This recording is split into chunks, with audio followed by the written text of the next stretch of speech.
des dents.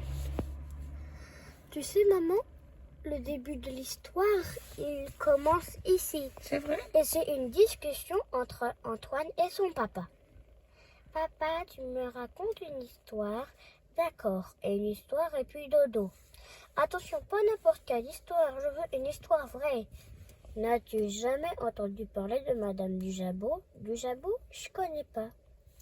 Dans ce cas, je vais te raconter l'authentique histoire de Madame Dujabot, Colette pour les intimes.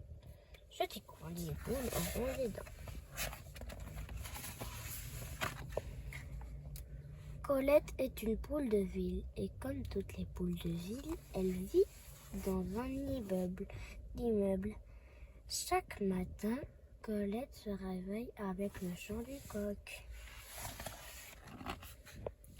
Aussitôt levée, Colette prépare le petit déjeuner.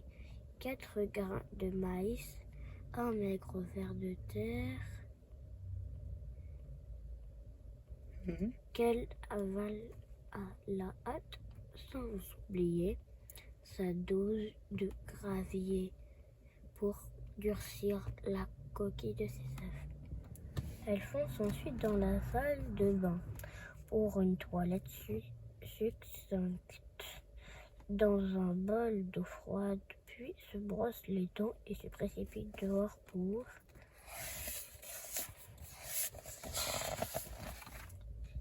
Antoine, les poules n'ont pas des dents. Qu'est-ce que c'est que cette histoire? Ce n'est qu'une histoire, Antoine. On peut mettre des dents dans le bec d'une poule juste pour rire, non? Non, tu n'as pas le droit de faire ça. Une poule avec des dents, ça n'existe pas. Et en plus, ce n'est pas drôle. Bon, elle ne se lave pas les dents, puisqu'elle n'en a pas. Comme ça, elle gagne du temps parce qu'elle est en retard. Elle se précipite donc au pied de son immeuble pour prendre le bus de 6h15 qui l'amène à l'usine de ponte où elle travaille. Une fois arrivée à l'usine, elle s'installe à sa machine et commence à pondre à la cadence d'un œuf par minute. Et cela pendant 12 heures d'affilée. Épuisée par cette journée de travail, elle rentre chez elle, écoute de la musique dans son canapé tout en lisant un livre. Qu'est-ce que tu racontes encore? Les poules ne savent pas lire. Tu as raison, je reprends. Alors elle arrive chez elle. Je reprends alors. Elle arrive chez elle complètement fourbue et s'endort en regardant la télé. Ça te va? Tant qu'elle ne lit pas. Dans son sommeil, Colette rêve qu'elle vole au-dessus de la ville, frôlant les nuages, planant comme un albatros ou faisait des vertigineux piquets. Elle est heureuse. Depuis le ciel, elle aperçoit l'usine de ponte toute petite, si petite qu'elle devint insignifiante alors. Ses soucis... Qu'elle devient insignifiante.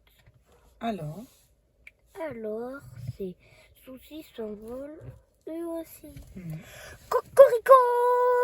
C'est à nouveau le coq. Fini de rêver pour Colette. C'est une nouvelle journée de labeur qui commence. Allez, au boulot, traîne savate, ajoute le coq, qui est un sale type.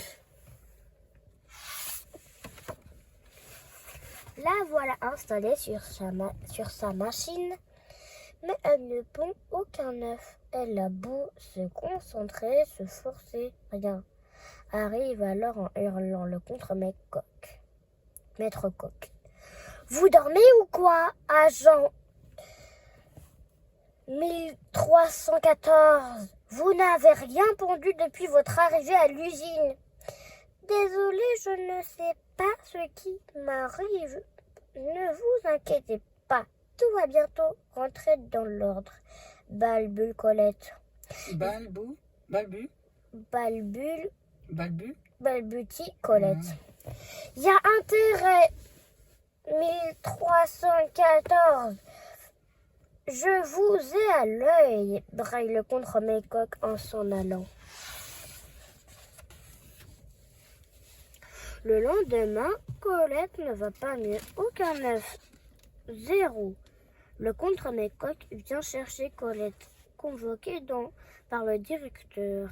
Vous êtes dans une usine de ponte ici, madame. Vous avez passé votre journée d'hier à ne rien faire. Et j'ai l'impression que ça devient une habitude grâce au directeur. J'ai peut-être besoin de repos, bafouille Colette. D'un peu de repos, bafouille Colette. Du repos et pourquoi pas des vacances tant que vous y êtes. Allez donc vous reposer chez vous et restez aussi longtemps que vous voudrez. Restez aussi. Et le Y? Restez-y aussi longtemps que vous voudrez. Vous êtes licencié. Sortez tout de suite.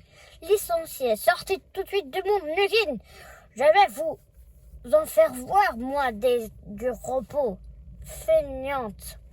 Allez, oust dehors, braille le directeur.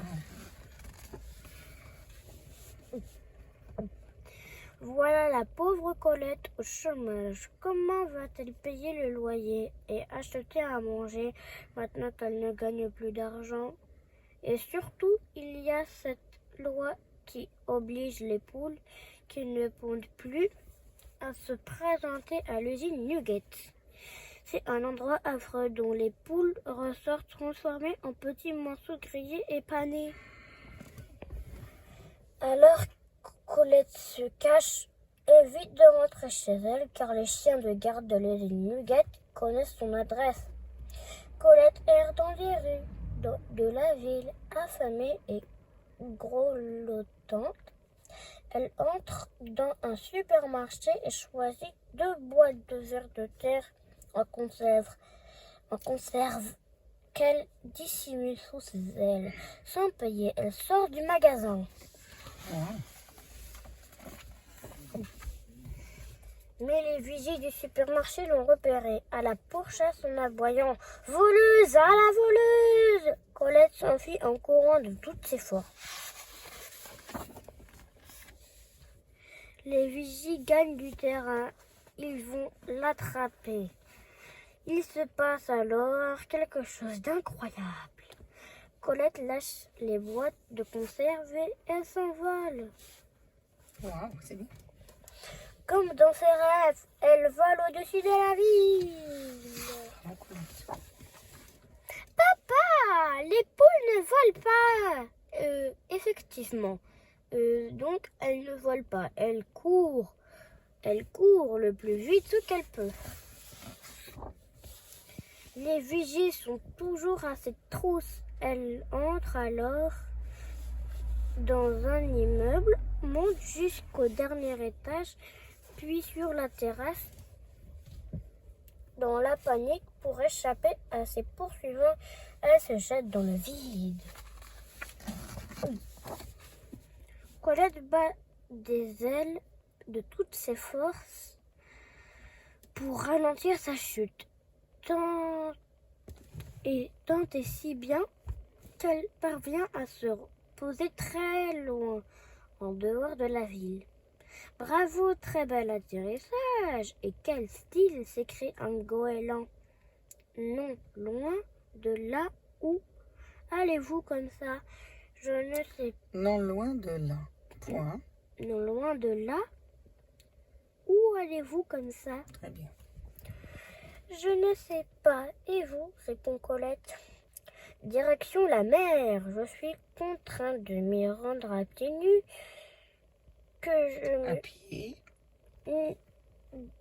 À pied depuis que je me suis cassé l'aile contre une antenne de cette fichue ville. La mer, qu'est-ce que c'est? Demande Colette. Le goéland raconte la mer à Colette en lui chantant le vent. Le ciel changeant. Les ciels changent. Les fluctuations de la lumière. Les fluctuations de la lumière, le ressac des vagues. Des vagues.